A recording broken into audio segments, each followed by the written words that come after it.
Everyone is different, and learners are no exception.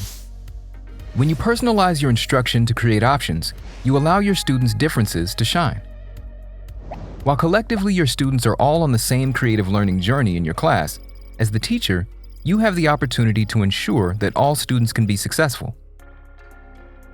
Personalized learning looks and feels flexible and authentic for all students. It encourages student choice and independent thinking. It's responsive to students' learning needs, lives, and identities. And it allows multiple avenues to student success.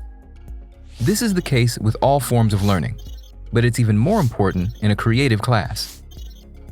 In each stage of your instruction design, consider the following things: what students learn, where they learn and demonstrate learning, how they come to learn, how they demonstrate learning, and how they can revisit and bolster knowledge or skills. Designing for differentiation doesn't need to be hard. It just needs to be purposeful. Imagine a final essay about using suspense in a literature class. You can boost personalization by encouraging students to choose from a long list of texts.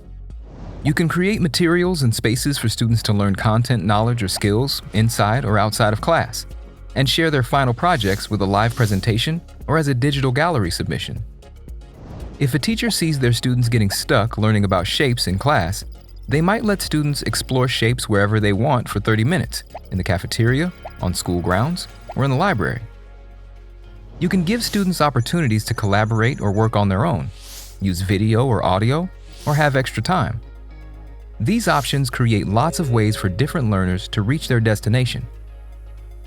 Let's hear from some educators who've developed similar techniques to differentiate and personalize instruction in their creative classrooms.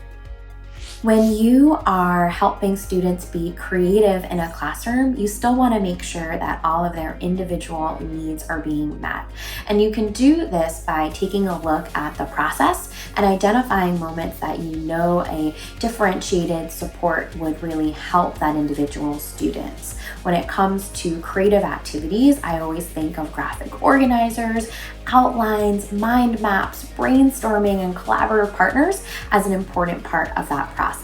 In terms of personal creativity, my approach has always been to provide a framework and encourage students to push the boundaries of that framework with their creative ideas. Unbridled creativity is very difficult to nail down in a time-bound lesson or project, so providing a framework keeps things tight and then allows me to push them to break the rules. As long as it's within the realm of the constraints we set for them, we let them pick the project that seems most meaningful to them. In the how to learn, what I found is that giving them choice to learn alone or in a group whenever appropriate, and also giving them the choice to express their learning in a way that suits like they prefer, like visually or orally or in a written way. That's the kind of choices broadly that we give. And when we think about creativity, like being able to pick a project that's meaningful to you and that you feel passionate about it, and then having the choice to express it in a preference of yours, like if you want to talk about it or if you want to show it, really increases their sense of creative confidence and how much agency they feel. So we find that they're able to and they like to put themselves out there when these kind of choices are made. To make sure students' individual learning needs are met, I'll usually create a scaffold for the session, just one simple page document which can be adapted to meet the creative or academic needs of the students.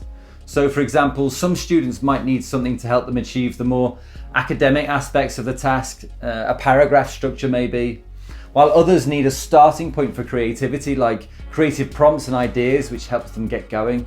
In a creative environment, you might give students choice on topics that they explore, and you might also give them choices on how they share what it is that they've learned, whether they use audio or video or text, images, they design something new, or they curate resources from a variety of places.